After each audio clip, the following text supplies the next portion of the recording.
दोस्तों आज हम आपको मिलवाते हैं जीतो पाकिस्तान के हर दिल अजीज होस्ट फाहद मुस्तफ़ा की फैमिली से। फाहद मुस्तफ़ा 26 जून 1983 को कराची में पैदा हुए।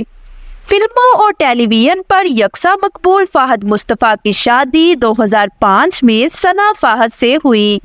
पेशे के लिहाज से सना फाहद एक प्रोड्यूसर और ड्रामा राइटर हैं। फाहद मुस्तफ़ा और सना फाहद के दो बच्चे हैं। बड़ी बेटी जिसका नाम फातिमा फाहद है, इसकी पैदाइश अप्रैल 2011 में हुई और बेटे की पैदाइश जनवरी 2016 में हुई।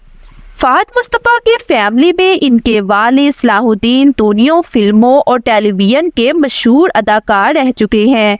खासकर सिंधी जुबान की फिल्मों और ड्रामों में इनका एक अलग मुकाम है। जबकि फाहद मुस्तफ़ा की वालदा सैमा फाहद भी शोबिस से वाबस्ता थी। वो एक फेमस ड्रामा राइटर रह चुकी हैं।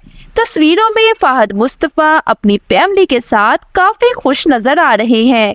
हमारी दुआ है कि वो हमेशा इसी तरह से खुश रहें।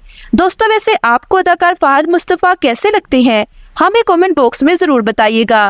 और अगर वीडियो अच्छी लगी हो तो वीडियो को लाइक और चैनल को सब्सक्राइब कर दीजिए।